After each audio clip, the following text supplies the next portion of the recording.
آله وصحبه أجمعين.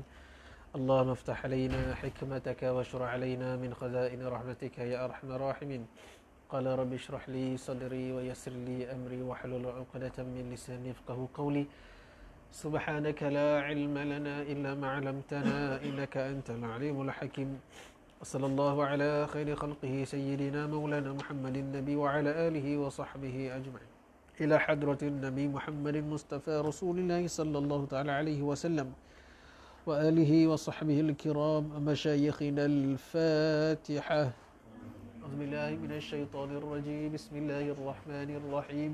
الحمد لله رب العالمين الرحمن الرحيم مالك يوم الدين إياك نعبد وإياك نستعين اهدنا الصراط المستقيم صراط الذين أنعمت عليهم غير المغضوب عليهم ولا الضالين آمين. Assalamualaikum warahmatullahi taala wabarakatuh. Khabar semua sihat ya? InsyaAllah kita sambung pengajian kitab kita Pelita Penuntut ke surat 5 ya? Ke surat 3. Kalau yang Rumi itu.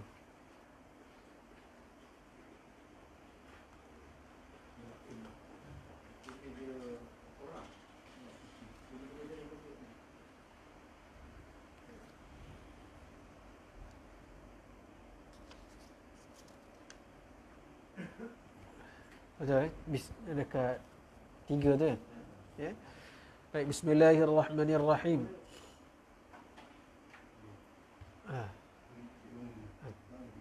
Alimul Muta'allim, Pelita Penuntut. Alhamdulillahi Rabbil Alamin. Wassalatu wassalamu ala Sayyidina Muhammad wa ala alihi wa sahbihi ajma'in.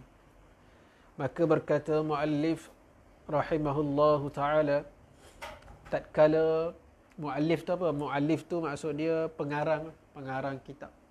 Ya, muallif pengarang. Sama juga dengan musannif. Muallif, musannif sama maksudlah. Itu pengarang, penulis. Tak kala melihat aku akan beberapa banyak daripada orang-orang yang menuntuti ilmu pada masa aku.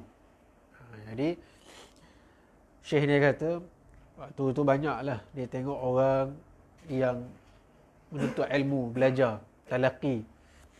Bersungguh-sungguh mereka itu kepada belajar ilmu. Nampaklah bersungguh tu.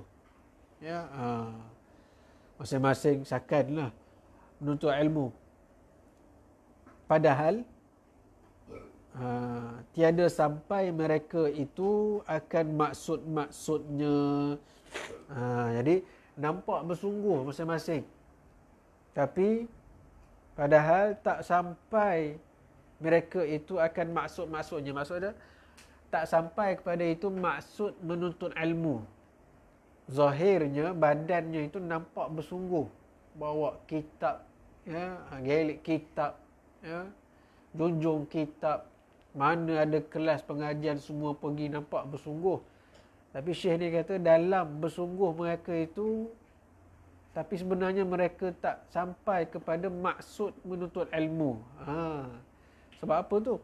Atau diharamkan akan mereka itu daripada manfaat-manfaatnya. Atau diharamkan maksudnya, atau dinafikan. Maknanya tak dapat. Diharamkan kat sini bukan berdosa tak, dinafikan. Atau dinafikan akan mereka itu daripada dapat manfaat-manfaat menuntut ilmu. Tak dapat. Bersungguh dah, tapi tak dapat maksud, tak dapat manfaat.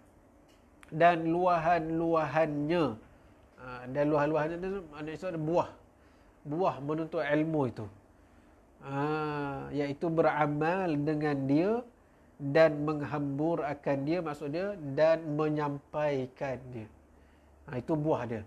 Buah dia maknanya boleh beramal dengan ilmu itu, ataupun dia dapat sampaikan apa yang dia belajar. Kerana apa? Sebab apa jadi macam tu?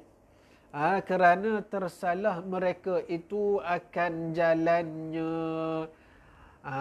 Tersalah. Ada benda yang tak kena.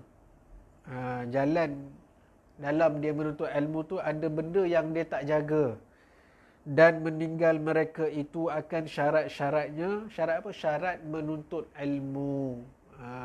Sebab dia tinggalkan syarat-syarat yang sepatutnya ataupun adab-adab yang sepatutnya dalam menuntut ilmu.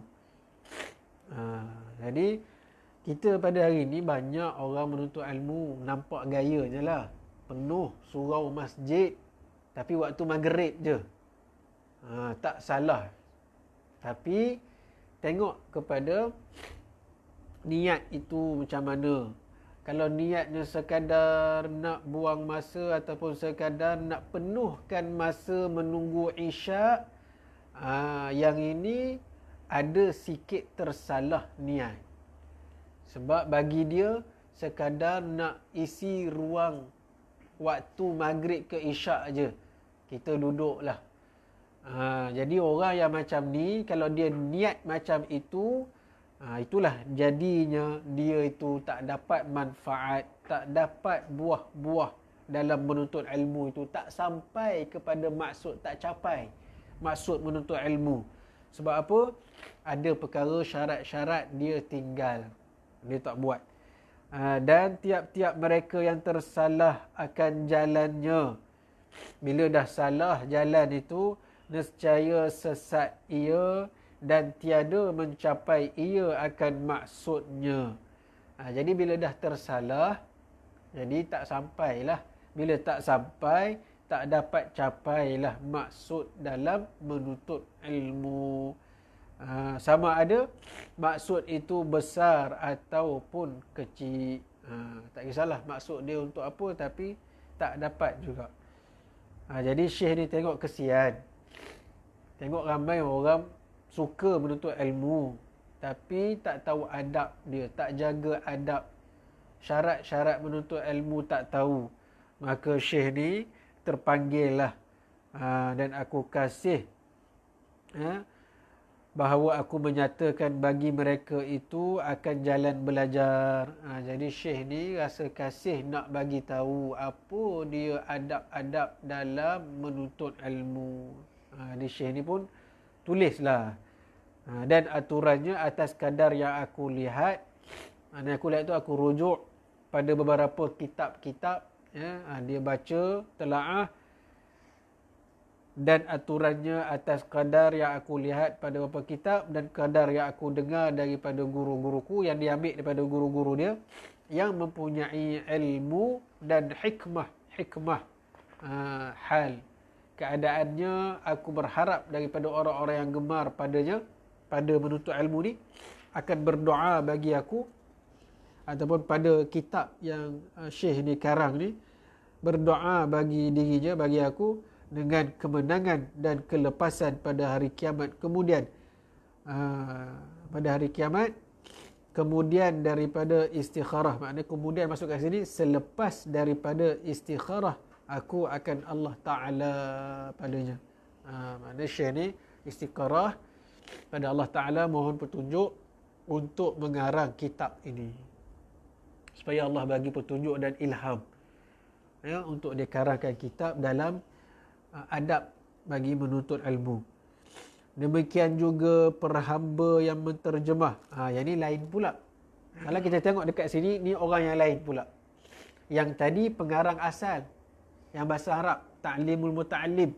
Yang perenggan ni, perenggan last ni, demikian juga perhamba, yang ini penterjemah daripada Arab ke Melayu. Ni ayat dari penterjemah. Yang sebelum tu, ayat tu daripada pengarang asal. Yang perenggan akhir ni, demikian juga perhamba yang menterjemah. Yang ni ayat daripada Syekh Syafi'i. Yang menterjemah, harap seperti barang yang berharap oleh mu'alif. Sama juga harapan dia seperti pengarang asal. Daripada mereka yang memandang kepada ini terjemah, pada mereka yang baca buku ni, kitab ni, dan juga membetulkan daripadanya yang salah-salahnya. Kalau ada yang salah-salah, minta diperbetulkan. Kemudian daripada ta'ammul yang halus. Ta'ammul ni apa? Ta'ammul ni penelitian. Penelitian. Setelah penelitian yang halus, dan yang demikian sangatlah ada, ini orang tawaduk merasakan tetaplah ada juga kesalahan dalam terjemahnya, dalam karangannya. Ini orang yang rendah diri. Kerana para hamba belum biasa pada ilmu terjemah dan juga pada lurah Arab. Tak biasa tapi boleh terjemah. Itu menunjukkan bahawa hebat. Kalau orang tak biasa, tak berani nak terjemah dan nak diedarkan pula. Maka orang yang terjemah ini adalah orang yang mahir bahasa Arab. Wa ma taufiqi illa billahi alaihi tawakkaltu wa ilaihi unib wa huwal musta'an. Tidak adalah taufik melainkan dengan Allah Ta'ala, ke atasnya tawakkaltu, aku bertawakal, dan kepadanya unibu, aku kembali bertaubat, wa huwal musta'an, dan dia Allah adalah yang maha penolong. Musta'an. Baik. Habis itu kita masuk kepada fasal yang pertama. Faslun fi mahiyatil ilmi wal fiqhi wa fadlihi. Faslun ini suatu fasal pada menyatakan hakikat ilmu dan fiqh dan kelebihannya.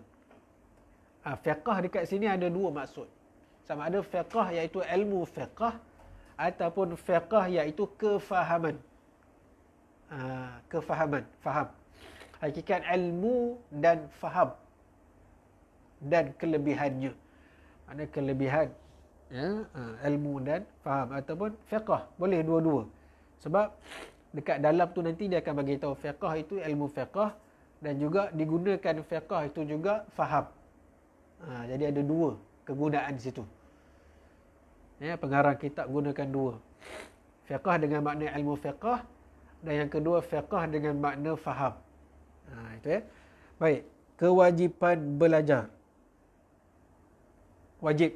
Bersabda Nabi sallallahu alaihi wasallam, talabul ilmi faridatun ala kulli muslim wa muslimatin. Ada dalam riwayat hanya kulli muslim, tak ada muslimatin. Bermula menuntuti ilmu itu wajib atas tiap-tiap lelaki yang Islam dan perempuan yang Islam. Jadi wajib menuntut ilmu ni wajib. Jadi wajib yang mana? Memanglah wajib, tapi kena ketahui olehmu bahawasanya tiada wajib atas tiap-tiap lelaki yang Islam dan perempuan yang Islam itu menuntuti sekalian ilmu. Tak wajib pun kita menuntut belajar semua ilmu. Tak ada disyariatkan, diperintahkan oleh Allah. Tak wajib kita ni mesti menuntut semua ilmu. Wajib. Ilmu sains wajib. Ilmu matematik wajib. Tak, bukan begitu. Baik, ilmu yang mana? Bahkan wajib atasnya, mana atas laki dan perempuan yang Islam itu menuntut akan ilmu kelakuan. Maksud ilmu kelakuan sini ilmu tasawuf. Ilmu kelakuan maksud dia ilmu akhlak dan adab ataupun ilmu tasawuf. Kelakuan tu ilmu hati, kelakuan hati. Kelakuan maksud dia kelakuan hati, yakni ilmu tasawuf. Dan iaitu ilmu usuluddin, iaitu ilmu akidah, ilmu tauhid. Dan ilmu fiqh.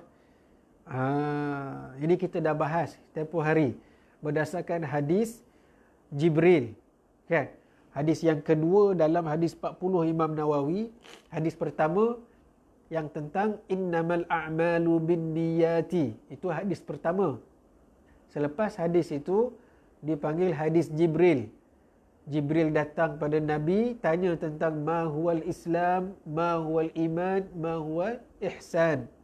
Jadi inilah dia dalil menyatakan bahawa tiga rukun ataupun 3 cabang dalam agama, iaitu Islam, iman, ihsan, wajib dipelajari oleh setiap orang Islam.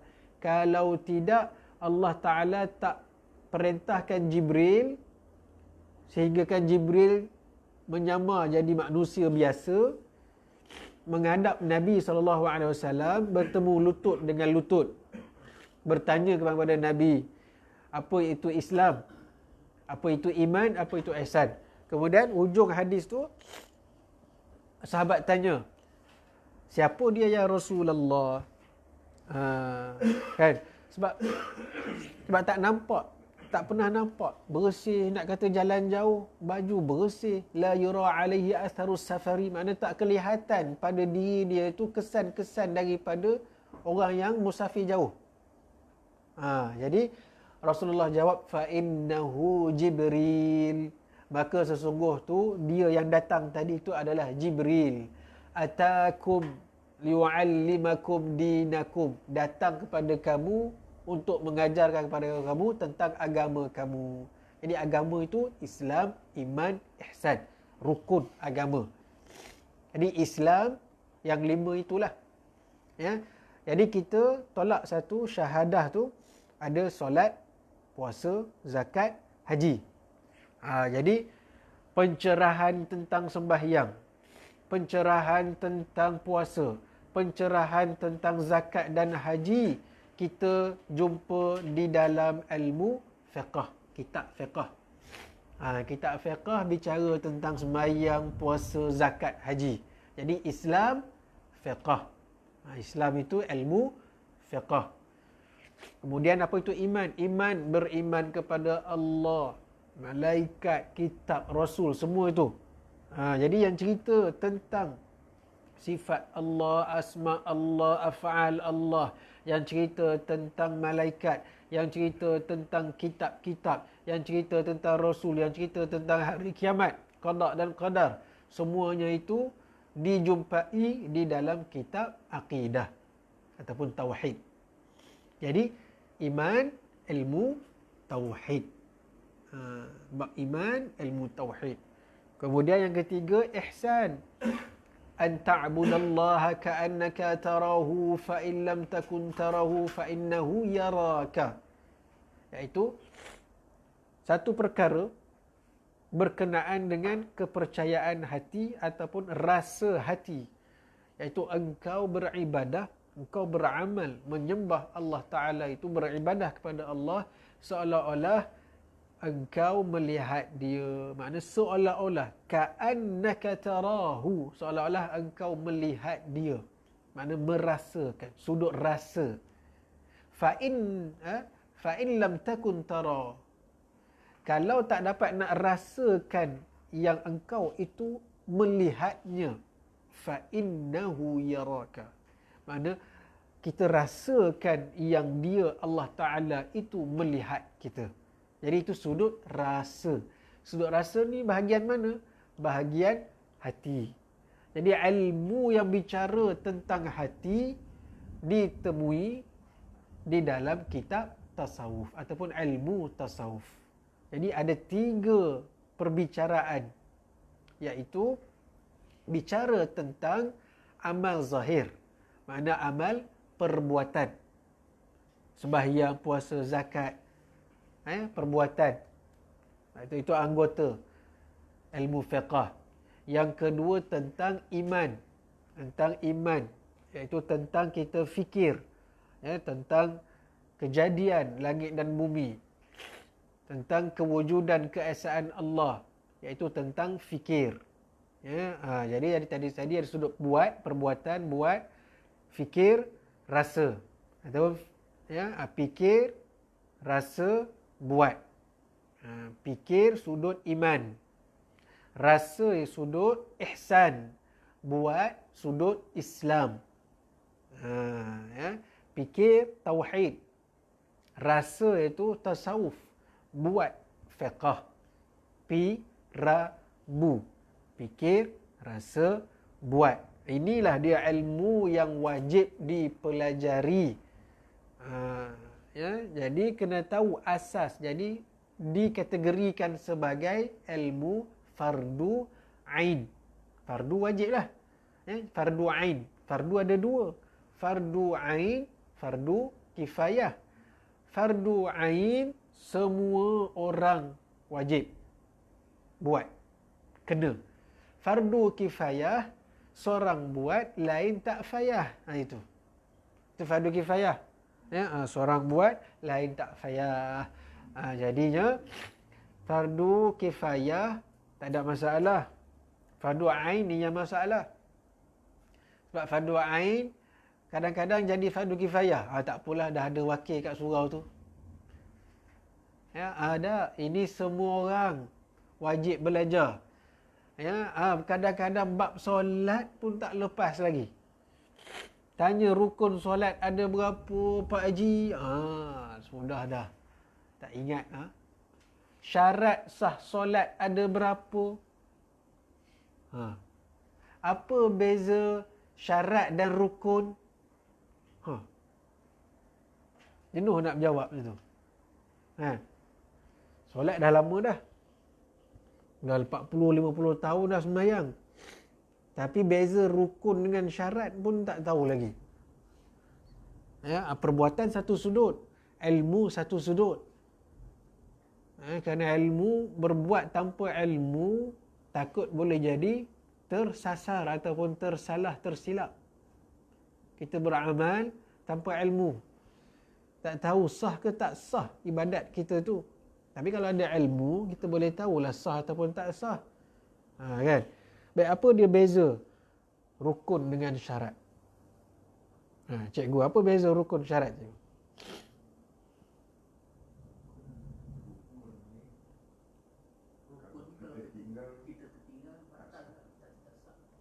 Rukun kalau tinggal tak sah lah.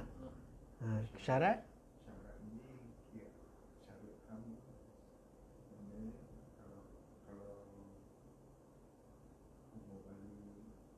Itu syarat lah.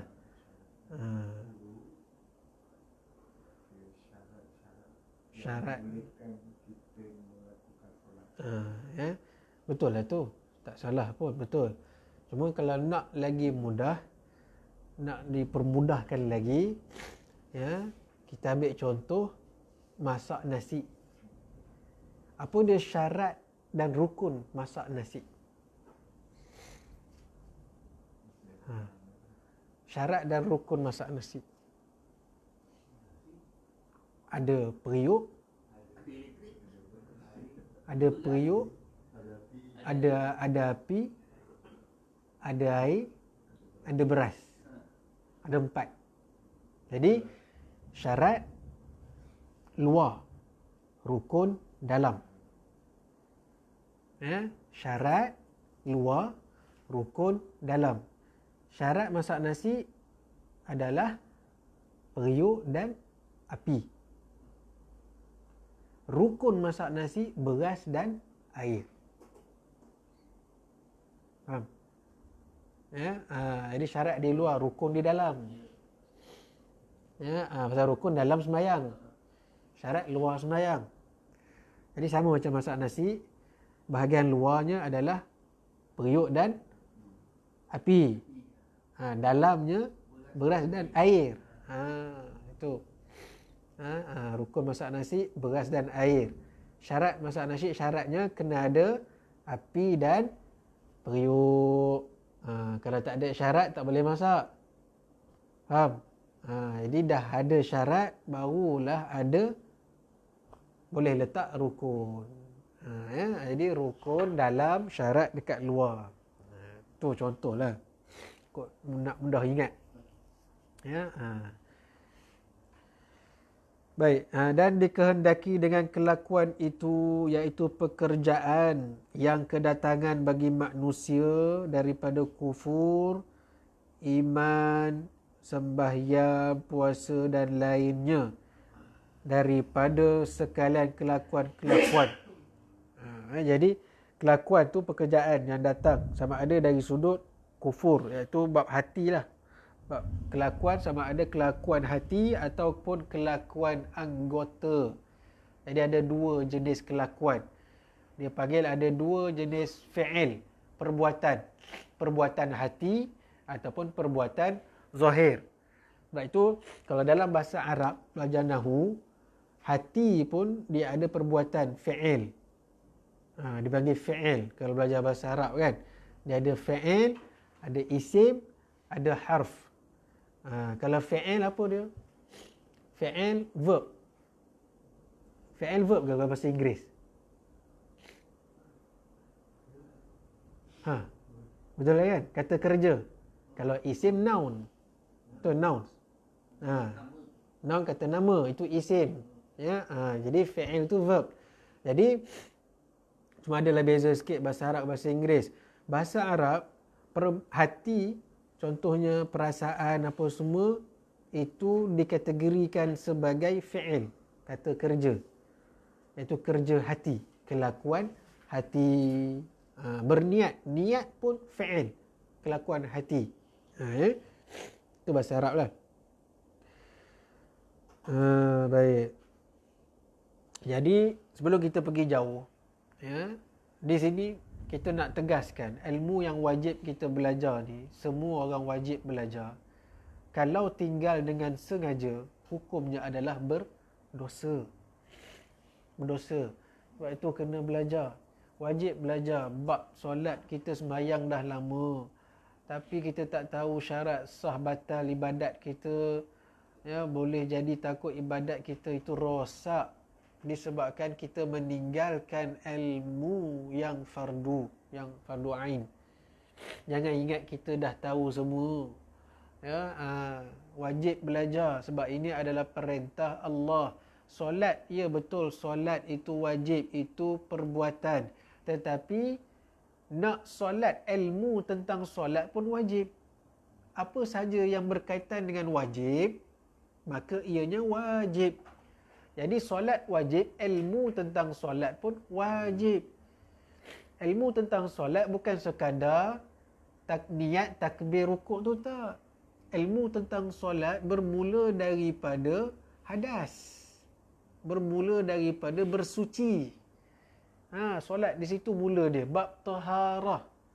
Bukan bab niat takbir je tak. Bab solat ni semua kena tahu pula batal tak batal. Kadang-kadang orang dapat penyakit was-was, ini batal ke tak? Sudah, ini terkentut ke tak? Ya, macam mana? Itu semuanya ilmu memudahkan urusan ibadat kita. Kalau tak ada ilmu, kacau. Ibadat kita kadang-kadang boleh jadi was-was pula. Kalau orang penyakit was-was, itu yang sembahyang angkat takbir berkali-kali kan, Allah, tak dapat, tak masuk kan, Allahu kan. Itu kadang-kadang dengan tangan pun bersilat sekali tu kan, tangan bersilat. Pernah juga saya itu belajar itu, bukan belajar, sebelah saya lah pernah, Allahu Akbar, dia ikat ni tu, tak tahu dia nak ikat niat tu. Begitu. Assalamualaikum. Sila, tafadhal. Ya. Jadi begitu. Jadi sebab itu, ahlan. Assalamualaikum. Daripada mana? Daripada Rahang. Masya-Allah, masya-Allah. Sama. Alhamdulillah. Ya. InsyaAllah. Jadi itu. Sebab itu perlunya kepada ilmu. Jadi ramai di antara kita pada hari ini meninggalkan menuntut ilmu yang sebenar. Banyaknya dapat ilmu-ilmu yang tidak dengan cara sebenar, dengan cara talaqi. Sebab itu talaqi, al-ilmu bit-ta'allum. Ilmu itu dengan ta'allum. Apa dia ta'allum? Ta'allum itu ya'khudhul ilma min afwahil ulama, iaitu mengambil ilmu daripada mulut para ulama. Itu talaqi. Iaitu berdepan macam kita ni lah talaqi. Masing-masing ada kitab yang sama dengan gurunya. Ya, guru ada kitab, pelajar ada kitab, kemudian boleh secara langsung guru menerangkan, ya, murid pula bertanya langsung kepada guru. Itu talaqi. Kalau kita belajar dengar video itu bukan talaqi. Ya, itu sekadar mengambil maklumat ataupun tambah maklumat. Tidak menepati ciri menuntut ilmu. Itu Nabi sebut al-ilmu bit-ta'allum. Ya, apa itu ta'allum? Iaitu an ya'khudhal ilma min afwahil ulama, iaitu mengambil ilmu daripada kalam ulama. Itu talaqi lah, ta'allum. Kalau itu sekadar tambah maklumat, dia tak jadi pula menuntut ilmu. Dia perlu pada kitab-kitab. Lebih-lebih pula kitab-kitab turas. Kitab-kitab turas itu kitab-kitab yang diwarisi daripada para ulama-ulama yang terdahulu, yang mana ilmu mereka itu bersambung terus, ya, kepada pengajian Nabi sallallahu alaihi wasallam. Jadi pengajian itu dipelihara melalui sanad guru. Sanad guru, sanad hadis lain. Ya, sanad pengajian lain, sanad hadis lain. Sanad pengajian iaitu sanad madrasah, sanad sekolah. Ya, macam kitab kita belajar ni, diambil daripada gurunya kepada gurunya kepada gurunya. Kalau fiqh itu walaupun kita belajar kitab kecil, Safinatun Najah ke, kitab tak kiralah kitab Jawi ke, kitab Arab ke, kitab Jawi pun, rujukannya pun pentarjih dalam mazhab kita, mazhab Syafi'i, iaitu Imam Ibn Hajar Al-Haytami dan juga Imam Ramli. Ataupun kalau orang pondok biasa dengar kitab Tuhfah Nihayah, Tuhfatul Muhtaj dengan Nihayatul Muhtaj. Itu kitab dua itu. Jadi kitab dua itu adalah daripada pecahan pula daripada Imam Nawawi, Mu'tamad Imam Nawawi, dan seterusnya sampailah kepada Imam Syafi'i. Itu sanad perguruan, sanad kitab itu. Ya, jadi orang yang belajar fiqh itu, susur jalur itu, dia faham tentang mazhab. Bila faham tentang mazhab, dia tak jadi nak campur aduk mazhab. Sebab dia faham tentang ilmu mazhab. Ya, bila faham tentang ilmu mazhab, maka dia duduklah dalam mazhab tersebut sebab dia faham. Orang yang tak faham ilmu mazhab, itu yang dia ajar boleh campur aduk mazhab. Itu yang jadi kacau tu. Ya, tak apalah, mana-mana pun boleh. Kita campur-campur mazhab. Tak kisah. Semua daripada Nabi katanya. Ya, tak boleh macam tu. Mana ada para ulama mazhab yang membenarkan dalam satu amalan kita campur adukkan mazhab. Tak ada. Carilah mana-mana kitab mazhab pun tak ada. Ya, yang boleh, ya, yang boleh, ada yang boleh, yang tak boleh talfiq, iaitu menempel-nempelkan mazhab dengan tujuan memudah-mudahkan. Memudah-mudahkan. Agama itu mudah tapi bukan untuk dipermudah-mudahkan. Jadilah talfiq yang haram. Talfiq yang haram. Jadi talfiq yang haram ni dalam satu ibadat tu, contoh dalam urusan nikah, kita campur-campur mazhab. Ada mazhab yang tak perlu wali. Ada mazhab yang tak perlu mahar. Sudah. Campur aduk. Jadi nikah je dua orang. Saya kata tak apa. Jadi sah tak nikah tu? Tak sah. Sebab di sisi mazhab yang lain-lain itu tak sah. Sebab itu al-fiqh, hukum fiqh itu dia berjalan di atas ijtihad. Ya, berjalan atas ijtihad. Jadi ijtihad itu dibenarkan dalam agama. Jadi berfatwa para ulama mazhab dengan ijtihad yang dibenarkan. Salah ijtihad pun tetap betul, cuma dapat satu pahala. Sekiranya benar ijtihadnya, maka dapat dua pahala. Jadi sebab itu setiap mazhab, ya, yang sudah masak, maknanya 4 mazhab ni, ya, mazhab Imam Abu Hanifah, mazhab Imam Malik, mazhab Imam Syafi'i, mazhab Imam Ahmad bin Hanbal. Masing-masing ada dia punya kriteria, dia punya syarat sah batalnya itu tak sama. Contohnya macam kita berwuduk, batal wuduk. Mazhab Syafi'i menyentuh kulit perempuan yang bukan mahram, batal wuduk tanpa lapik. Mazhab Hanafi tak batal lagi. Contoh. Jadi dia bawa dekat sini, tak apa. Sebab mazhab Hanafi kata tak batal. Tak boleh. Sebab kita Malaysia ini bermazhab Syafi'i. Ati'u Allah wa ati'ur Rasul wa ulil amri minkum. Taat perintah Allah dan taat perintah Rasul dan wa ulil amri minkum, dan pemerintah daripada kalangan kamu. Jadi pemerintah bila tanah Melayu didatangi oleh pendakwah-pendakwah membawa agama Islam ke tanah Melayu, maka mereka ini banyak datang daripada Yaman.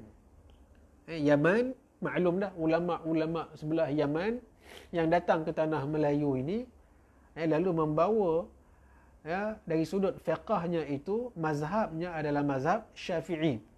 Maka raja kita menerima dari sudut fiqahnya adalah mazhab Syafi'i. Maka titah raja menitahkan bahawa kerajaan tanah Melayu dari sudut fiqahnya bermazhab Syafi'i, maka rakyat wajib ikut tak? Wajib. Berdasarkan dalil tadi. Ati'u Allah wa ati'ur Rasul wa ulil amri minkum. Sebab memerintahkan pada dasar bukan yang menyalahi syariat. Maka wajib hukumnya.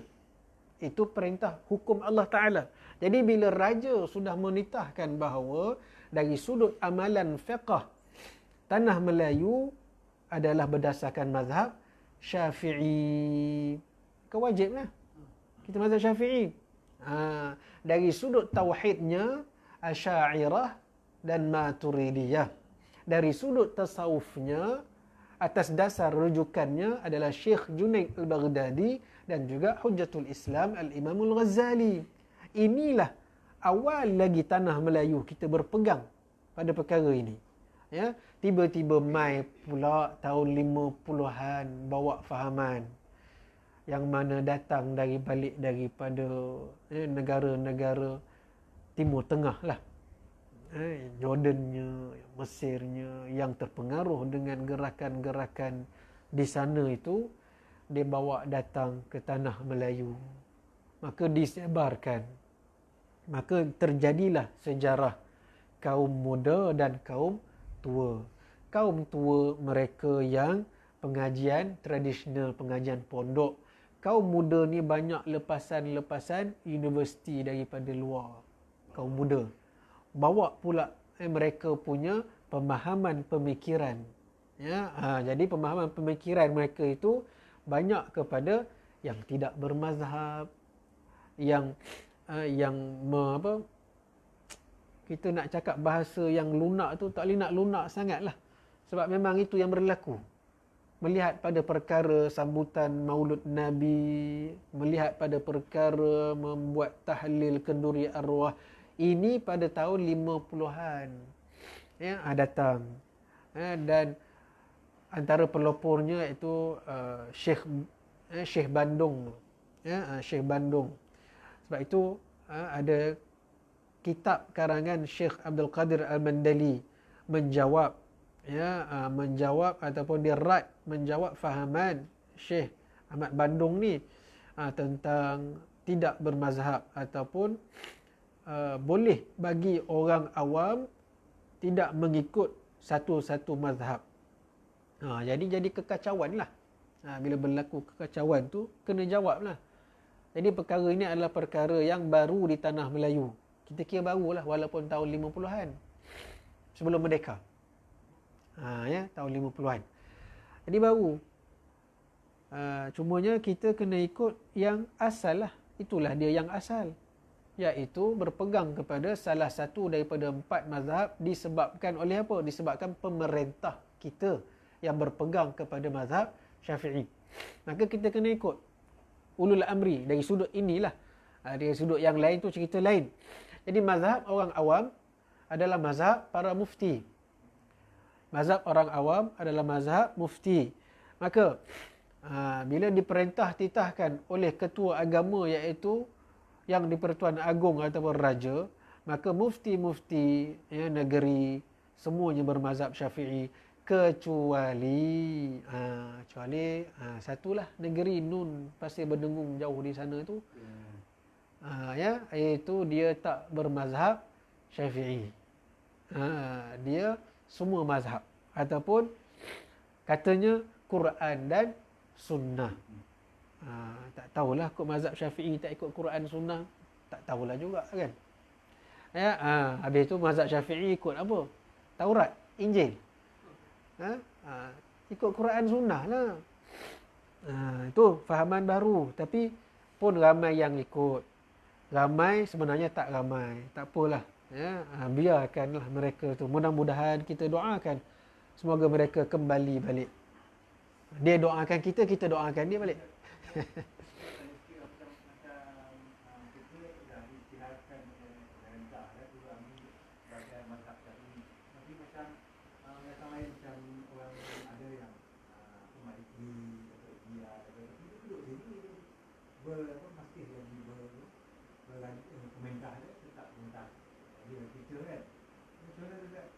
Jadi dia kena ikut mazhab dia lah.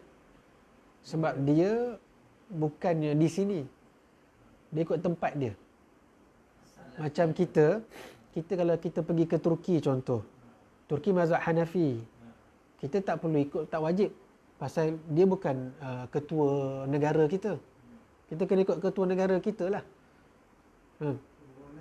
Mazhab tadi menjadikan kita mazhab itu datangnya daripada ulul amri tadi itu. Iya. Tak ada persiaran apa-apa lah kan? Tak ada. Sebab itu ikut ni mana masa bila pula ini kita ni mazhab itu. Itulah asalnya, asal tanah Melayu, raja kita yang didakwah oleh ulama-ulama, maka raja kita berpegang pada fiqahnya mazhab Syafi'i. Tauhidnya Asy'ariyah Maturidiyah sifat 20. Dan tasawufnya Syekh Junaid Baghdadi dan juga Imam Ghazali. Ini asal tanah Melayu. Bila Islam datang ke tanah Melayu. Nusantara lah. Nusantara. Jadi Nusantara memang Syafi'i lah. Daripada Thailand, Indonesia, Brunei, Nusantara lah. Semua tu tanah Nusantara. Jadi mazhab tu mazhab Syafi'i kan. Apa yang kira apa yang bagi kau mengikut apa tu? Adakah siapa lah kan? Mereka nanya dan tak boleh kau tak jawab dia kenapa dia duduk dalam Syafi'i. sebab tu pentingnya ilmu. Pentingnya ilmu. Ilmu tu yang keluarkan kita daripada kejahilan. Iya betul. Dan juga mazhab orang awam adalah mazhab muftinya. Maka 12 ataupun 13 negeri mufti semua Syafi'i. Automatik lah.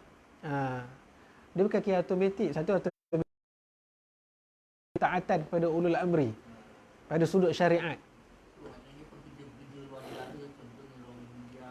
Tak wajib. Tak wajib.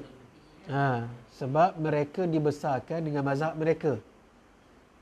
Mereka dibesarkan mazhab mereka. Kecuali mereka, tapi tak wajib lah. Cuma dituntut supaya, sebab apa? Sebab dia dah berniat nak menetap di sini, maka dia kena belajar jugalah mazhab Syafi'i. Contoh macam ada seorang syekh tu daripada Syria, dia mazhab Hanafi. Tapi sebabkan dia belajar dan nak duduk di Malaysia, maka dia belajar balik mazhab Syafi'i. Dia mazhab Hanafi, tapi dia belajar mazhab Syafi'i. Sebab dia nak duduk, dia tahu. Kerja foreigner ni di luar negara ni kan, mereka boleh mengamalkan mazhab masing-masing lah, tapi mereka kena akur dengan fatwa yang diputuskan oleh setiap negeri tu kan. Akur tu maksudnya dia orang tak berbunyi, tak lawan lah. Bagi contoh lah Ha. Pengida asma kan, Baik.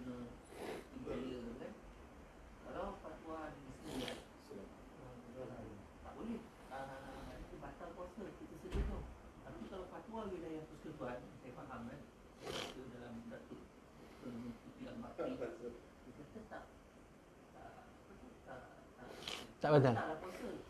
Jadi orang yang macam saya ni ada asma ni kena duduk dekat wilayah lah. Sebab kalau duduk di 9 batal. Sebab kita ada asma. Masya Allah. Tafadhal. Saya pun Dia berbalik kepada ilmu. Bila timbul khilaf yang melibatkan soal kesempurnaan ibadah, bila melibatkan soal kesempurnaan ibadah, bila timbul khilaf pada soal kesempurnaan ibadah, contoh macam tadilah, batal ataupun tidak batal, maka sepatutnya kita pilih yang batal, lagi selamat. Lagi selamat. Ya. Sebab apa? Sebab kita buat sesuatu perkara, contoh macam tadi, inhaler. Ya, banyak fatwa negeri yang batal. Ya, Pahang, Negeri Sembilan, banyaklah. Melainkan KL atau Perlis, ya. Jadi mengatakan tak batal. Tak salah bagi orang Kuala Lumpur mengikut fatwa wilayah, ataupun mungkin dah diubah, wallahu alam. Kalau tukar mufti, tukarlah fatwanya tu. Ya. Tapi kalau dalam masalah ini, ilmu yang patut disampaikan adalah memilih yang batal lagi selamat daripada memilih yang tak batal. Sebab nak menyempurnakan ibadah, keluar daripada rasa was-was, terus ambil yang batal daripada ambil yang tak batal. Sebab dia ada khilaf ni. Negeri Sembilan kata batal, wilayah kata tak batal. Lebih sempurna, lebih baik ambil yang batal. Itu yang terbaik. Ya, batal tidak berdosa. Bukannya batal berdosa. Dah buat macam mana? Sakit. Ya, jadi orang sakit tak diwajibkan dia tu untuk teruskan berpuasa, teruskan sakit. Tak ada masalah. Kalau tiap-tiap hari memang asal pukul 4 je dia semput, tak dan. Asal pukul 6 dia semput, lagi sejam nak buka puasa dah semput, sembuh inhaler, tak berdosa. Nak qada pun tak boleh. Maka dia tak wajib, kena bayar fidyah sahajalah. Dan ada yang tak perlu bayar fidyah, tak perlu qada pun ada. Ya, itu tengok golongan-golongan yang perlu fidyah, tak perlu qada. Yang perlu qada saja, tak perlu fidyah. Siapa yang perlu qada saja? Iaitu orang yang tertinggal puasa di bulan puasa dan dia menggantikannya di dalam tahun yang sama sebelum Ramadan akan datang. Itu dia hanya wajib qada, tak wajib fidyah. Tapi sekiranya dia tak qada dalam tahun yang sama sehingga datang Ramadan yang baru, maka wajib dia qada beserta fidyah. Tu. Ya. Ada pula lah kalau yang ibu yang menyusukan anak, dia risau tentang anak ataupun risau tentang diri dia. Itu semua golongan-golongan yang kita belajarlah nanti dalam bab fiqh. Ya. Jadi kalau yang macam tu, ambillah kepada yang batal, lagi selamat. Ya, batal, selamat. Tak apalah, tak dapat puasa, dia dapat pahala, tetap dapat pahala. Sepanjang mana dia berniat untuk dia berpuasa, dia dapat pahala puasa. Ya, itu rezeki dia lah. Dia tak boleh puasa. Tapi sunat dia meneruskan untuk tidak makan. Selepas dia sembuh-sembuh tu, dia lega. Dia kata Imam Nawawi, sunat meneruskan untuk dia tidak makan. Boleh dia nak makan pasal puasa dia dah batal. Tapi sunat juga dia tak makan. Menghormati waktu puasa. Macam itulah. Baik, boleh, insya-Allah. Sebagai mana kita ketahui, kita ni bermazhab Syafi'i.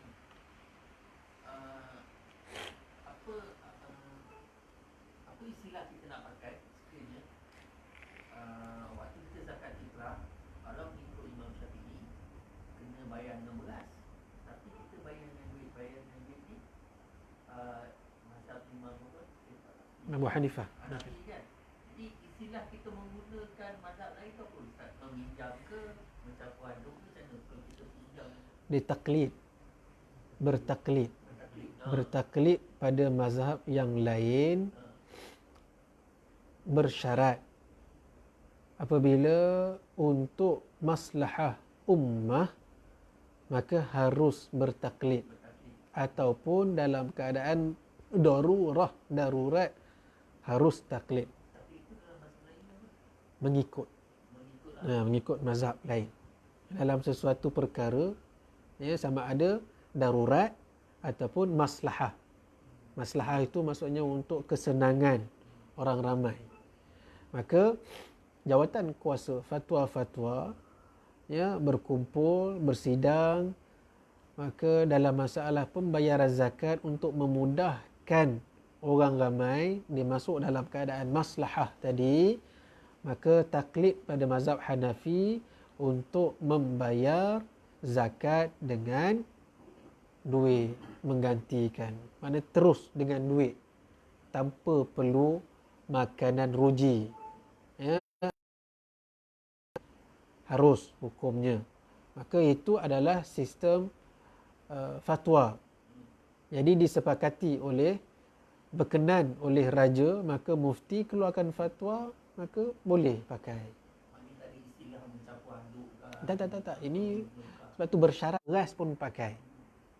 Contohnya macam saya penerima zakat. Ya. Saya ada beras, sediakan beras. Beras lah. Contoh ni beras. Ni beras saya sediakanlah. Okay, cikgu nak bayar zakat kat saya. Mula-mula sekali cikgu beli beras. Beli beras ni lah daripada saya. Saya beli beras dengan harga RM7. Ya, saya jual kepada tuan. Ya. Jadi dah jadi hak milik cikgu beras ni. Ya, jadi okey, nak bayar zakat ni pula. Baik. Beras ini zakat fitrah yang wajib ke atas diri saya pada tahun ini kerana Allah Ta'ala saya bayar. Jadi saya terima. Ya, jadi beras tu kat saya balik. Saya datang pula Haji Fazli nak bayar zakat. Beli balik beras daripada saya. Saya nak beli beras dengan harga RM7. Jadi saya jual pada Haji Fazli. Haji Fazli pun ambil beras ni, ini beras sebagai zakat fitrah yang wajib pada diri saya pada tahun Allah Ta'ala. Jadi kalau ada 7 orang, 5 orang, 5 kalilah dia beli. Pasal dia, isteri dia, anak dia pun semua. Faham tak? Ulang-alik beras ni lalas kat saya akhirnya. Jadi terpulanglah saya nak buat apa beras ni. Jadi dua-dua. Jadi kita keluar daripada khilaf. Duit dapat, cara Imam Syafi'i pun kita amalkan. Sepatutnya kalau boleh Kerajaan Negeri Sembilan, Majlis Agama sediakan beras untuk siapa? Amil. Buat dua-dua. Amil standby beras. Kita nak bayar kat Amil ni, saya beli beras daripada tuan dengan harga RM7. Okey. Jadi kita dapat laksanakan dua-dua cara. Apa susah? Pelik. Nampak. Faham tak? Nampak beras tu. Silap saya dulu masa saya di Perak, saya ada buat itu masa beras fitrah. Beras tu ada dalam meja apa tu kan. Dulu Saya dah berkali dah bunyi. Kenapa Majlis Agama tak suruh Amil sediakan beras? Ada Majlis Agama bagi beras kat Amil. Jadi orang awam macam saya, Kita amalkan dua-dua tu. Barulah cantik harmoni. Ini tidak. Barulah puak sana tak boleh nak tembak sangat. Pasal kita dah amalkan. Cara beras pun kita amalkan, cara duit pun amalkan. Kan? Ini tak ada orang duk tembak-tembak. Jadi orang awam yang jahil, lah kan. Bila dia baca buka Google, lah zakat Imam Syafi'i tak boleh pakai duit. Hanya makanan ruji saja. Sudah. Betul lah puak sana cakap. Dah terikut. Sebenarnya benda simple je. Majlis agama lah yang ini patutnya. Tapi pondok-pondok semua beramal. Macam Madrasah Aliyah Ustaz Sofan. Semua bayar pakai cara macam tu. Duit pun dapat, beras pun. Jadi dua-dua cara tu kita amalkan. Alhamdulillah dapat pahala. Cara mazhab Hanafi pun kita buat, cara mazhab Syafi'i pun kita buat. Alhamdulillah. Bab zakat. Jadi dia orang pun tak boleh nak tembak dah. Begitu. Ya. Tapi beras yang dijual tu beras grade berapa Ustaz? Tak kisah. Tak kisah. Tak kisah. Tu tak kisah. Ya, melainkan memang cikgu kat rumah pakai basmati. Ya. Cikgu nak beli berapa? Kan? Ustaz, saya kat rumah pakai basmati tak? Kan? Nak beli berapa? Itu tak kisahlah, itu nak beli. Jadi saya boleh je jual harga ni dengan RM14 beras ni. Pasal cikgu nak beli. Pasal cikgu anggap duit cikgu ni nak beli beras yang cikgu pakai kat rumah. Yang ni buat syarat je. Faham? Tetap beras juga. Cuma nilai itu yang ditukar. Contohlah. Jelas? Yang sekarang yang saya perhatikan dia timbulnya benda ni bab bid'ah. Sebab dulu permasalahan ni dia gunakan bid'ah. Maknanya zaman Rasulullah tak ada, jadi dia tak buat. Sedangkan sebelum tu kita ada apa tentang bid'ah dan juga yang kita selalu sebutkan ni. Tapi sekarang ni ada pertengahan apa yang kita buat tu bid'ah. Jadi Sekarang ni yang dia orang hangatkan ni sebab bid'ah tu. Sebab contohnya sapu muka masa lepas solat. Dia kata dalam Syafi'i punya apa pun memang tak ada apa lepas solat habis salam tu sapu muka, dan zaman Rasulullah pun memang tak ada. Jadi bila dia gunakan haji yang bid'ah tu dan ayat Quran tu, kebanyakan dia gunakan daripada tu bid'ah. Sebab apa yang tak dibuat pada zaman Rasulullah tapi zaman sekarang ni dibuat. Yang sekarang ni lah, itu yang timbulnya doa kunut, sapu muka, dan banyak lagi lah benda-benda yang tak dilakukan oleh Rasulullah masa ni. Jadi yang itu yang banyak dikaikan tentang bid'ah. Macam mana? baik. Cerita bab bid'ah, tak bid'ah ni letih dah sebenarnya. Ya. Memang letih, tapi asal usul kalau kita selusuri adalah berpunca daripada musuh Islam itu sendiri yang ingin melemahkan Islam. Mereka mengkaji cara untuk melemahkan Islam adalah banyaknya daripada amalan yang menguatkan roh ataupun rohani orang Islam. Maka mereka mencari yang bersesuaian, yang bagaimana boleh melemahkan amalan-amalan yang menguatkan rohani roh orang Islam. Jadi dia orang sikit mengenepikan amalan-amalan yang menguatkan roh. Jadilah timbulnya bid'ah. Sebab apa? Berdasarkan hadis sahih. Kullu bid'atin dalalah. Itu hadis sahih. Setiap yang bid'ah itu sesat. Lepas tu dia sambung pula, dia tampal pula hadis yang lain, wa kullun dalalah finnar, dan setiap yang sesat itu di neraka. Padahal bukan satu hadis pun, tapi riwayat lain diletakkan, jadi disambungkan. Setiap yang bid'ah itu sesat dan setiap yang sesat itu neraka. Sedangkan bid'ah yang sesat itu ulama dah bahas macam-macam perkara bid'ah. Hatta sahabat pun sebut malam tarawih Ramadan inilah sebaik-baik bid'ah. Jadi maka adanya bid'ah yang baik, adanya bid'ah yang tak baik. Itu dah maklum. Tapi tetap diperjuangkan juga. Ya, bid'ah tetap bid'ah, bid'ah tetap sesat, diperjuangkan, diteruskan, dibawakan moto, visi dan misi terus menerus. Bid'ah semua sesat, tak ada yang baik, semuanya dolalah. Kerana apa? Kerana nak meruntuhkan amalan yang mengukuhkan ruh orang Islam. Sebab mereka mengkaji apa dia amalan yang kuat sewaktu zaman Turki Uthmaniyah sehingga jadi boleh kuat, sehingga menjadi orang kata apa, khalifah ataupun dinasti yang paling lama di dunia, lebih kurang 600 tahun kuat.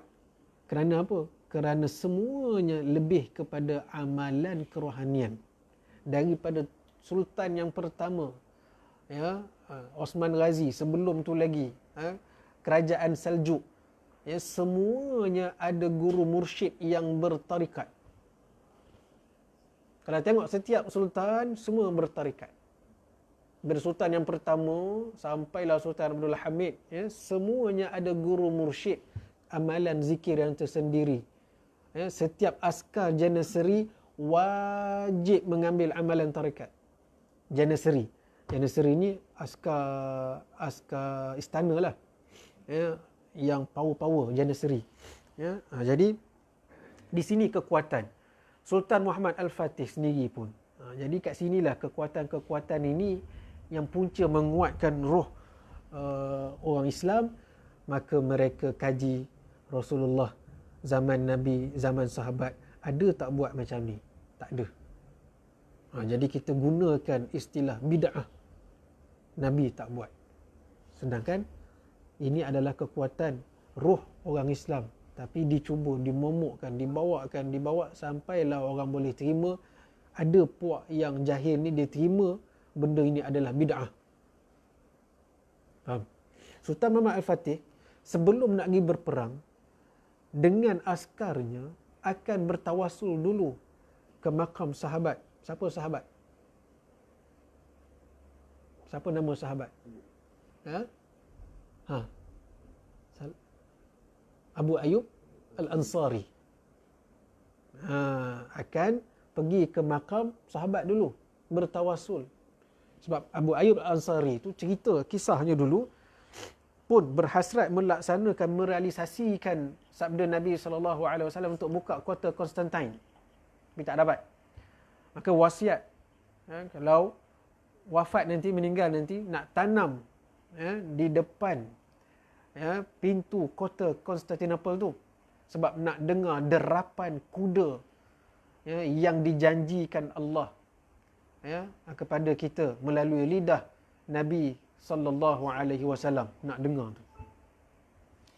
Sampai kan diorang cuba korek. Musuh Islam cuba korek.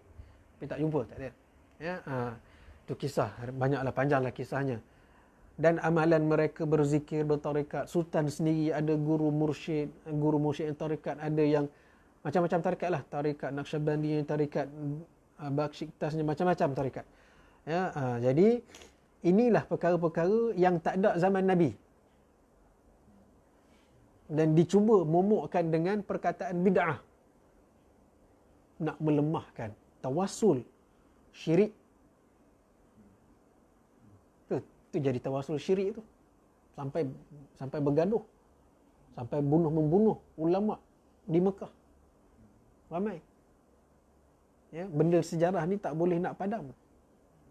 Karangan-karangan kitab yang hidup, ulama-ulama yang mengarang kitab yang hidup zaman itu, semua ada. Tak boleh nak buang. Ada seorang tu, Syekh Zawawi. Cicit dia, Terengganu. Dia mufti Mekah. Mati kena bunuh. Cicit dia hidup lagi. Jadi, benda-benda yang ini, tak boleh nak ditutup. Cumanya kita lah yang nak menjawab dengan orang yang mungkin dia jahil, betul-betul jahil, ataupun memang dia dah tanam faham begitu, untuk uji kita. Wallahu a'lam. Yang sebab apa kita perhatikan ini, yang menguat, yang menguatkan apa tu, bukti. Mana dia ada kuasa, ada lepas tu daripada dari segi ilmu dia memang berilmu. Jadi bila perkara ini di macam apa tu ada sokongan pula. Tapi yang lain macam pihak-pihak lain mungkin bumi ke apa semua tadi senyap apa semua tadi. Kita berpegang pada, kalau mereka kata berpegang kepada sabda Nabi SAW, kita pun berpegang pada sabda Nabi SAW.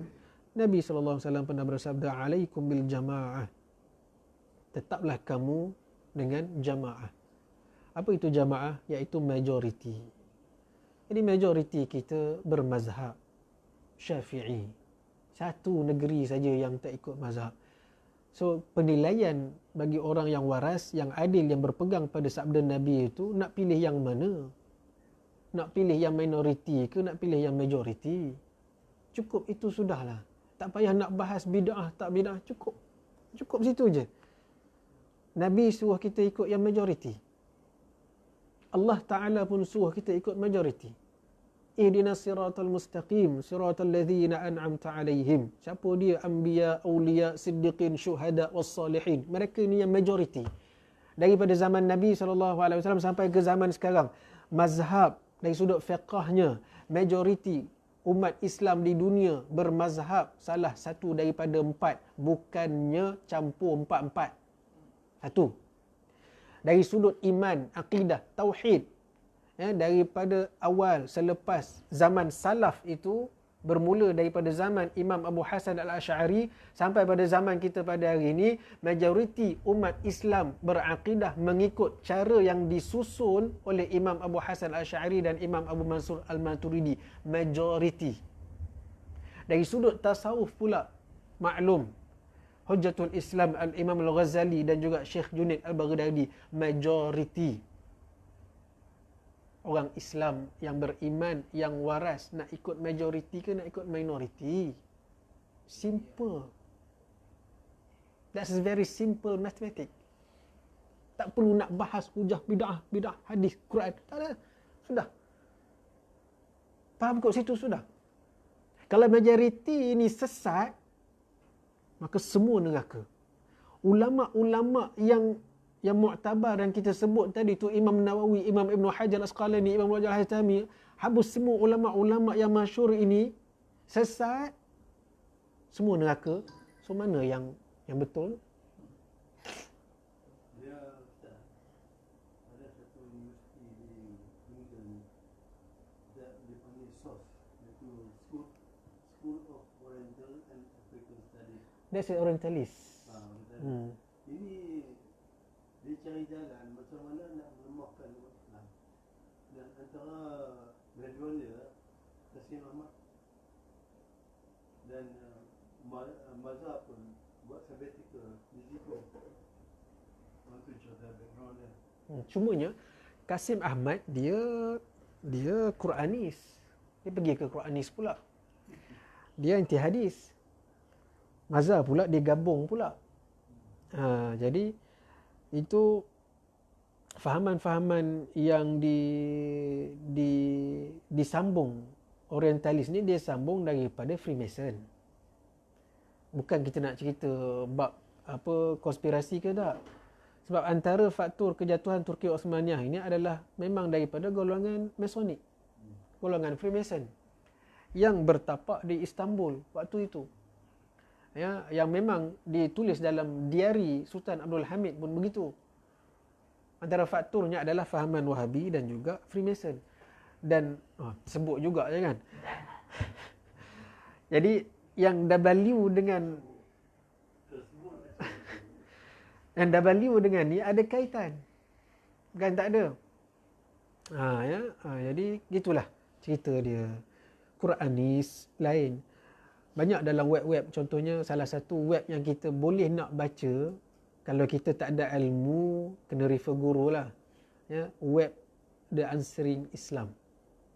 Ya, Answering Islam adalah salah satu web orientalis yang cuba mendatangkan kemusykilan dengan membawakan Quran, ayat-ayat Quran dan juga hadis-hadis Contohnya hadis dalam Sahih Bukhari, yang mana ada seorang sahabat ni, dia menikam isteri dia sampai mati.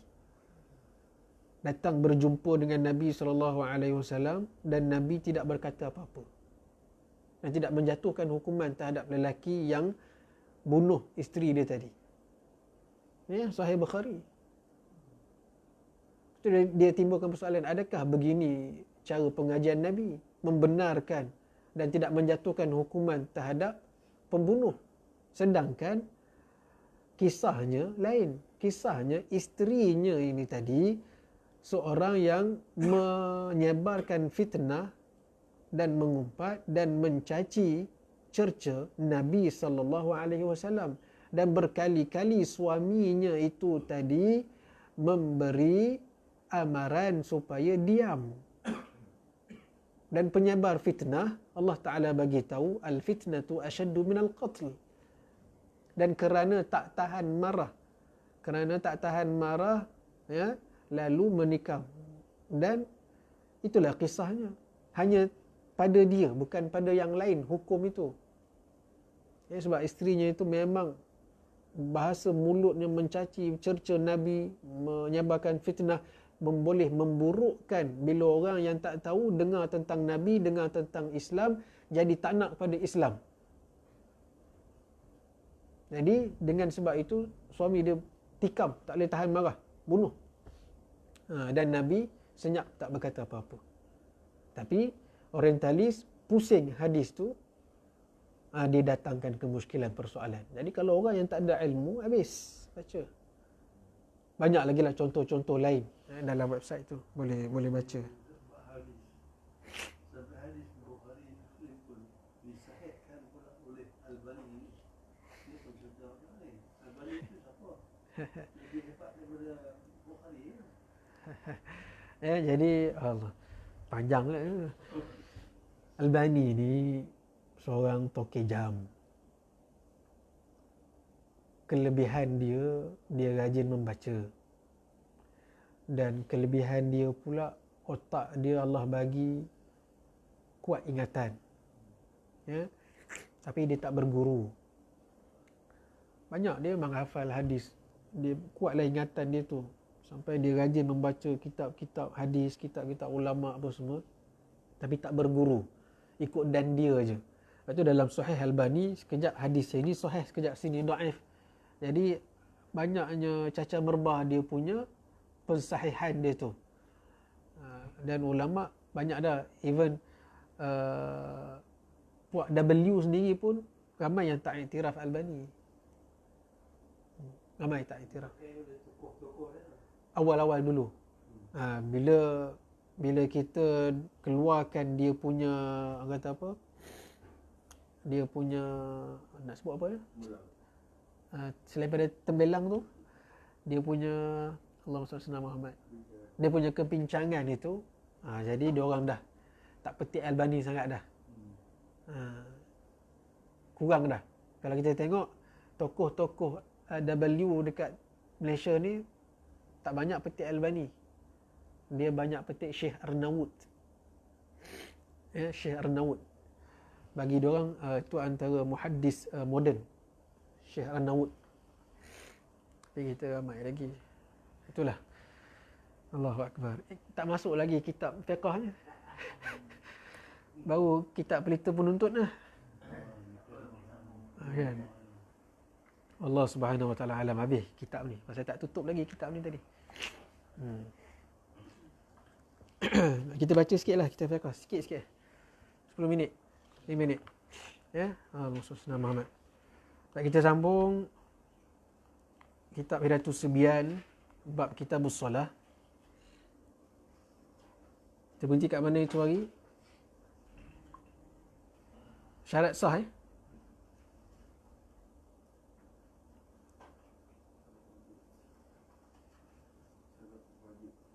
syarat wajib ya. Baik. Bismillahirrahmanirrahim. Qala al-musannifu rahimallahu wa nafa'ana bi ulumi fi darin ilmi. Syarat wajib sembahyang itu 5 perkara. Pertamanya Islam. Keduanya aqil, orang berakal. Ketiganya baligh, orang yang dah sampai umur. keempatnya suci daripada haid dan nifas, kelimanya masuk waktu. Jadi syarat wajib ada 5. Ya, syarat wajib ada 5. Ya, Islam, aqil, baligh, lagi apa tadi? Suci daripada haid dan nifas, masuk waktu. Ya. Itu dia 5. Jadi orang kafir tidak wajib solat. Orang kafir tidak wajib solat. Tapi ada sudut perbahasan dalam ilmu tauhid. Perintah itu perintah kewajipan solat pada semua. Ya.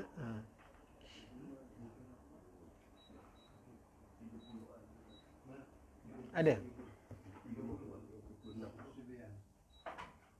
Hidayatus Subyan.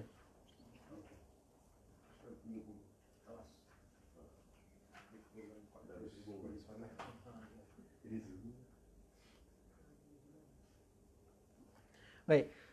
Ada dibahas juga sebahagian dalam kitab fiqh atau kitab tauhid, kewajipan perintah sembahyang pada semua, tak kira kafir ataupun Islam.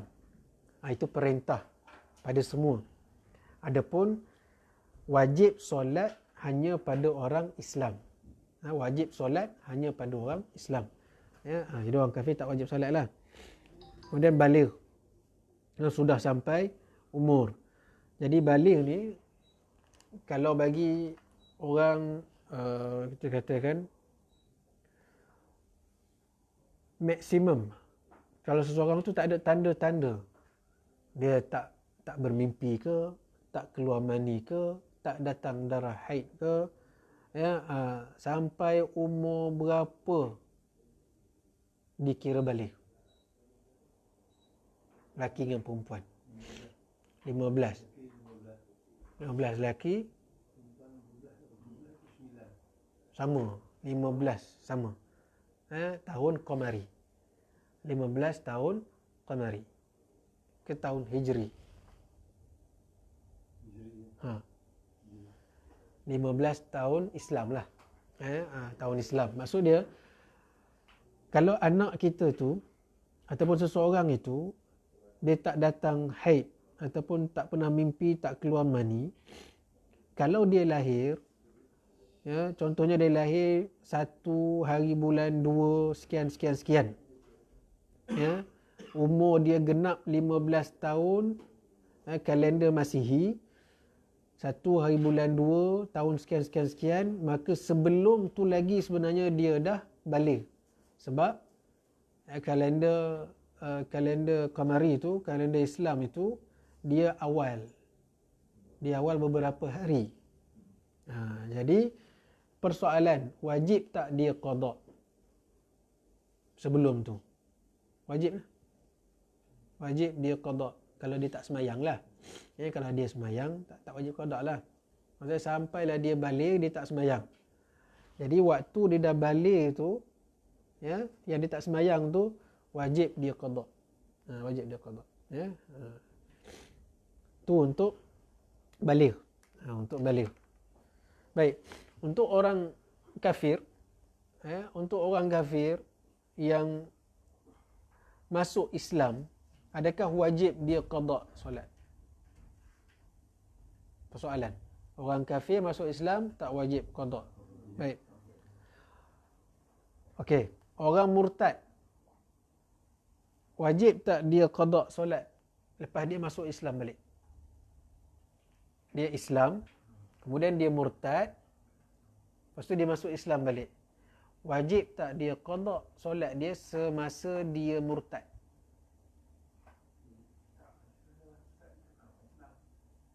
Tak, dia Islam, kemudian dia murtad. Lepas tu dia murtad, dia bertaubat, dia masuk Islam balik. Ya, bila masuk Islam balik, wajib tak dia qada solat yang masa dia murtad itu? Hukumnya adalah wajib. Berbeza dengan orang asalnya kafir. Asalnya kafir, kemudian dia masuk Islam, ya, dia tak wajib qada solat waktu dia kafir. Tapi wajib qada solat bagi orang yang murtad bila masuk Islam. Ya, wajib dia qada balik. Ya. Jelas Berbeza dengan haji. Berbeza dengan haji. Ya. Seseorang yang dah pergi haji, kemudian dia murtad. Adakah wajib dia ulang haji dia balik? Dia dah buat haji.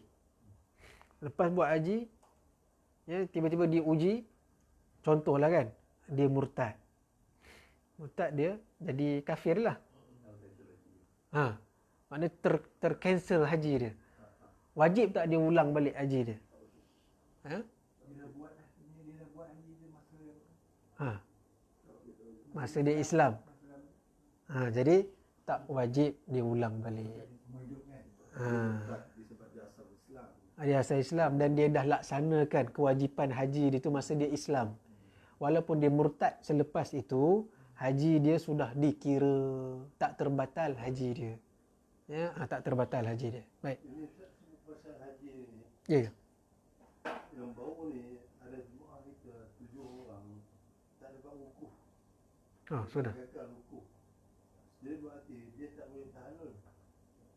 Jadi macam mana dudukan dia orang ni? Mana tahun depan kan pergi lagi dah kan? Tak dapat. Dia tak. Dia rukun. Rukun. Wukuf dia kena pokok dan haji. Ya. Pernah dengar dulu sekali. Sembahyang itu betul ke tidak? Tak. Dia bila dia wukuf, dia bukan haji. Dia tak dapat. Dia tak dapat haji. Tak dapat haji lah. Sebab dia tak boleh tahlul lagi. Dia masih dalam pasal haji ukurannya ada katam. Wukuf dia tak dapat wukuf, dia tak bukan haji. Apa sebab dia tak dapat wukuf tu? sakit. Dapat sakit. Tapi tak dapat haji lah. Tak dapat lah. Cumanya disebabkan sakit lain cerita. Yang bukannya sebab-sebab yang lain. Jadi ihram dia tu macam mana? Ihram dia tu dimaafkan tapi tak dapat haji. Haji tak dapat. Dia tetap tak dapat. Sebab dia tak cukup rukun. Cumanya dimaafkan kerana dia sakit. Dimaafkan saja. Ya, maka nanti kalau dia sihat dia kena buat balik. Ataupun kalau tak kena next year lah pula. Kena next year lah. Tapi masalahnya cuma masalahnya 40,000, 50,000 lah nak pergi pula. Dulu dia haji jalan daripada Muzdalifah tu pergi inilah daripada luar Muzdalifah tu dia ada lagi 40 minit pada Arafah tu. Dia tak solat isyak. Tak solat isyak, tak solat subuh. Jadi sebab dah terbit tu. Ni macam mana nak buat tu? Tak apa, jalan je. Tak payah solat tu. Nanti dah lepas dah wukuf tu baru pergi kodok lagi. Tu je. Yang itu tak apa. Pasal solat tak apa lagi. Boleh lagi. Wukuf tak boleh dah nak ulang-ulang. Bila kau solat habislah subuh. Habis kau pergi wukuf je. Itu tak apa lagi boleh qada. Jadi ramai orang pergi solat dulu. Sekali dah terang matahari. Sebab wukuf itulah sebenarnya manasik yang utama dalam haji. Wukuf tu. Intipati dalam haji tu adalah wukuf tu. Jadi tak apalah. Rezeki dia lah tu. Rezeki dia tak dapat wukuf. Rezeki juga. Jadi dia bawa tu. Sekali ikut Rahman ikut orang lain. Ada solution dia macam mana. Sakit pun tak boleh jadikan sakit nanti. Jadi hukum dia tu dia wajib qada haji dia. Jadi hukum dia wajib qada haji dia. Sama ada dia tunaikan sendiri ataupun dia badalkan. Ya, hukum dia wajib qada haji. Ya, wajib qada. Kau berapa dah jam? Ya? Lagi 20 minit Ustaz. Masa Ustaz. Lagi 20 minit. Lagi 20 minit. Tapi 20 minit. Kau berapa? Kita sampai 11.30. 11.30 dah habis doa dah habis. Sekarang kau berapa sekarang? 11.10. Yang mula habis Dia macam solat sebelas ni. Baca belakang ni. Dah 1 jam setengah. Jam setengah ya? Oh dah. Allahu Akbar.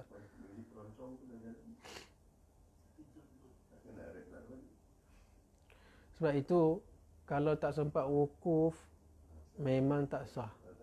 Tapi kalau wukuf dalam keadaan dia tidur, sah ke tak sah haji? Wukuf tapi dia tidur. Tapi dia wukuf.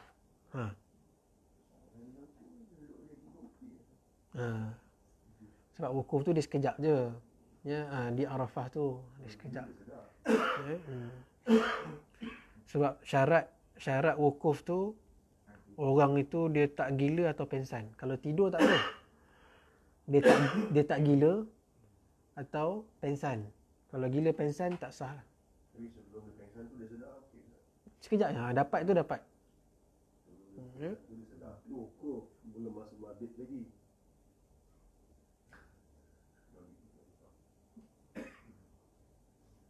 Mabuk pun sama. Kalau walaupun dia sedar tapi mabuk tak sah. Mabuk, mabit.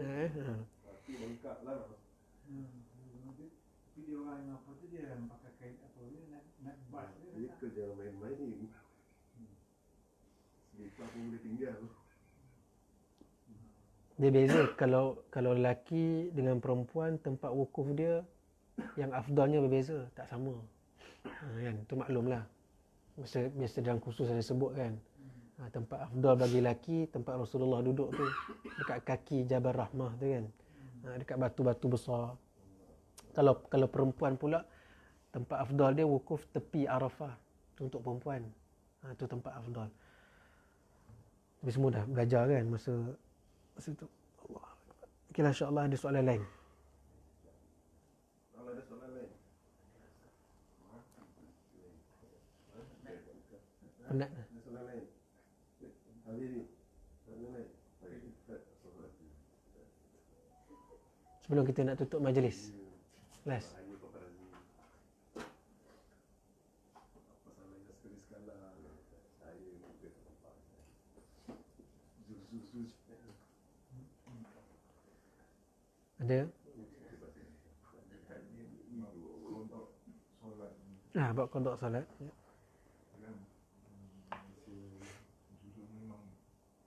Memang banyak tinggal solat lah. Ya. Keutamaan bila kita nak sembahyang sunat. Baik. Dalam masalah qada, solat dia ada waktu yang muwassa' dan mudayya'. Muwassa' atau muyassa' ataupun mudayya'. Itu waktu yang luas dan juga waktu yang sempit. Jadi ulama bahas tentang masalah qada sembahyang bagi mereka yang meninggalkan sembahyang dalam keadaannya jahil, tak sengaja, maka diletakkan dalam kategori waktu yang muwassa', maknanya waktu yang luas. Maknanya dia tak perlu segera qada. Ya, tak perlu disegerakan qada. Ya, walaupun dituntut segerakan qada, maka kalau dia lambatkan qada sebab dia tinggal tak sengaja, maka hukumnya boleh. Ya, tapi wajib qada. Qada tu wajib. Cumanya waktu tu segera atau tak segera. Kalau kita ada tertinggal sembahyang waktu dulu, kita nak buat sunat boleh. Jadi ada juga yang ulama kata at least sekurang-kurangnya sehari satu waktu. Sehari satu waktu kita qada. Kalau ada banyak, at least sekurang-kurangnya satu waktu dengan niat azam memang nak qada, nak ganti sembahyang. Itu tak boleh putus. Niat ganti sembahyang tak boleh putus sampai kita mati. Memang kita nak qada. Cumanya ada masa yang kita tak mampu nak buatlah. Buat sekadar yang mana. Sebab itu kalau kita nak sembahyang tarawih ke nak qada, tarawih lah. Qada lah lepas tu. Ya, tak salah pun. Ya, sebab tarawih setahun sekali. Jangan pula kata tak boleh tarawih kalau ada sembahyang yang belum diqadakan. Itu orang yang tak mengaji cakap macam tu. Ya, orang tak mengaji. Kalau orang mengaji, tarawih lah. Qada lah. Ya, itu lain.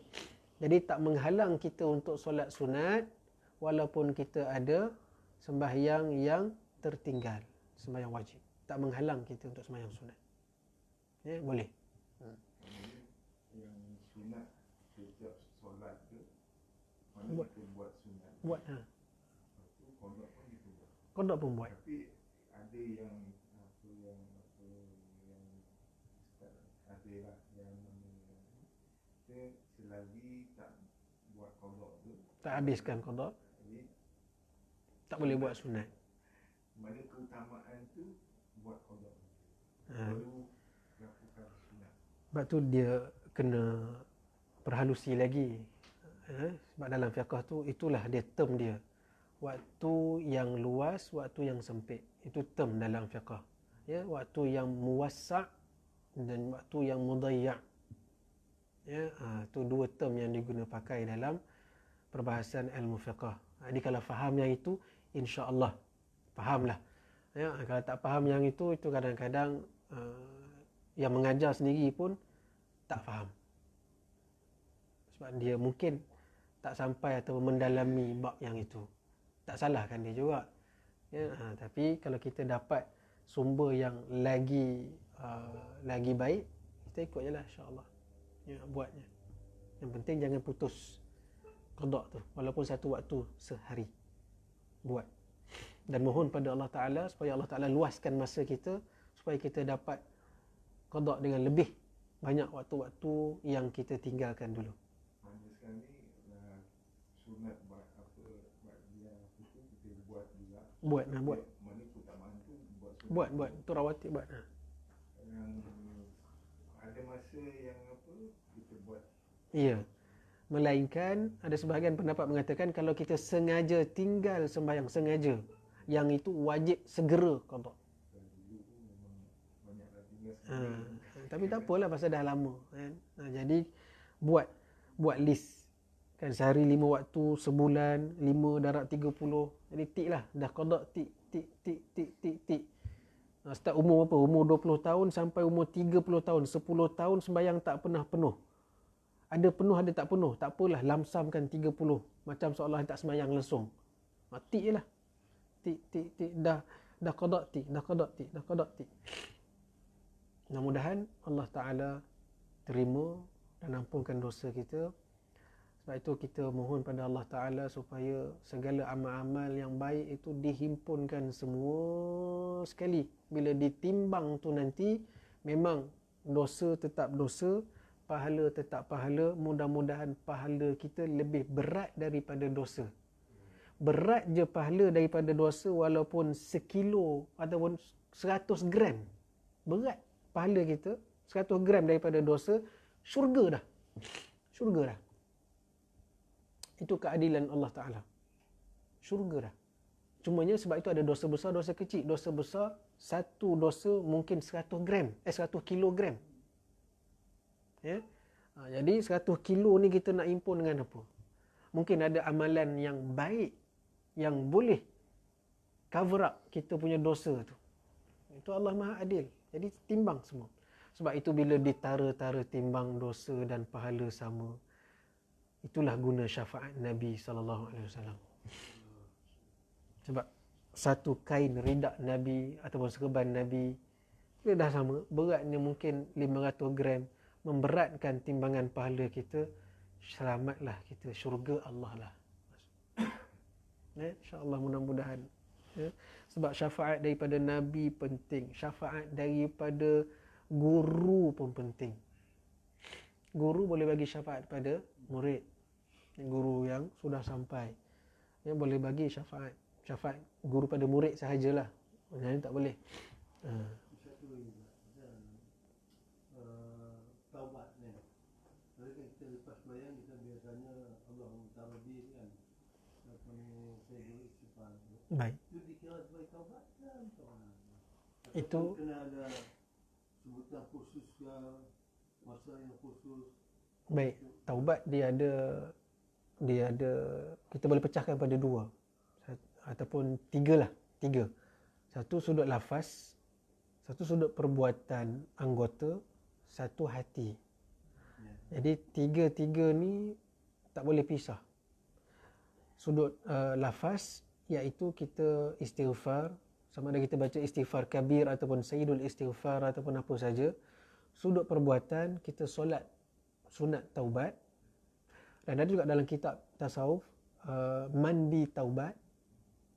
Dan yang ketiga ni mustahab, iaitu tekad nekat hati itu untuk kembali kepada Allah Ta'ala. Itu taubatan nasuha.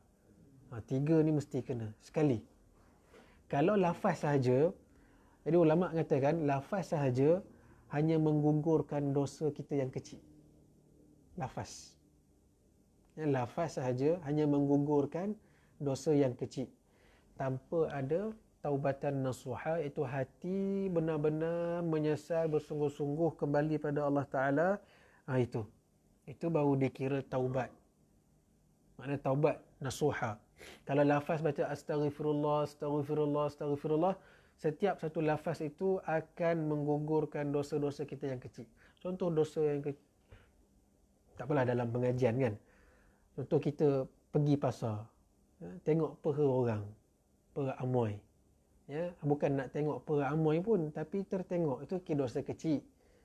Jadi dengan lafaz istighfar astaghfirullah, mengampunkan dosa. Bukan kita niat sat lagi nak pergi mall, nak pergi pasar, nak tengok pera amoy. Itu dosa besar. Pasal dah niat awal. Itu niat buat dosa. Tapi ini niat nak pergi cari jagung, nak pergi cari sayur. Tiba-tiba nampak amoy pakai seluar pendek. Jadi istighfar lah. Itu dosa kecil lah. Ataupun dalam Facebook, scroll tengok orang tak pakai tudung. Itu semua dosa kecil. Terampun dengan istighfar, lafaz-lafaz. Tapi kalau dosa yang besar, zina, minum arak, dosa besar yang lain, wajib, tak cukup hanya dengan astaghfirullahalazim. Tak cukup. Dia cukup walaupun satu lafaz dengan hati yang sungguh-sungguh kembali, itu cukup. Dan juga ditambah dengan sunat taubat. Ataupun tambah lagi, sebelum nak solat sunat taubat, kita mandi taubat. Niat mandi taubat itu Allah Ta'ala basuh kotoran itu, basuh dosa-dosa kita. Lepas tu solat sunat taubat. Gitu. Mudah-mudahan Allah Ta'ala terima, insyaAllah. Tanda diterima taubat adalah kita tiada lagi cenderung kepada maksiat yang sama itulah. Itu tanda lah. Baik, wallahu subhanahu wa ta'ala alam. Boleh jawab? Lama je. Bismillahirrahmanirrahim. Alhamdulillahirabbil alamin wassalatu wassalamu ala asyrafil anbiya'i wal mursalin wa ala alihi wa sahbihi ajma'in. Allahumma iftah alaina futuhal arifin wa hifdzal mursalin. Subhanallahil azim, subhanallah bihamdihi, nastaghfiruka wa natubu ilaik. وصلى الله على خير خلقه سيدنا مولانا محمد النبي وعلى آله وصحبه إلى حضرة النبي محمد المصطفى رسول الله صلى الله تعالى عليه وسلم وآله وصحبه الكرام شيخنا الفاتحة. أعوذ بالله من الشيطان الرجيم. بسم الله الرحمن الرحيم. الحمد لله رب العالمين الرحمن الرحيم مالك يوم الدين إياك نعبد وإياك نستعين اهدنا الصراط المستقيم صراط الذين أنعمت عليهم غير المغضوب عليهم ولا الضالين آمين. اللهم صل على سيدنا محمد النبي الأمي وعلى آله وصحبه وسلم. اللهم صل على سيدنا محمد النبي الأمي وعلى آله وصحبه وسلم. صل وسلم يا ربي على حبيبك محمد وعلى جميع الأنبياء والمرسلين وعلى آل كل وصحب كل أجمعين. آمين آمين آمين. والحمد لله رب العالمين. Terima kasih semua. Assalamualaikum warahmatullahi taala wabarakatuh.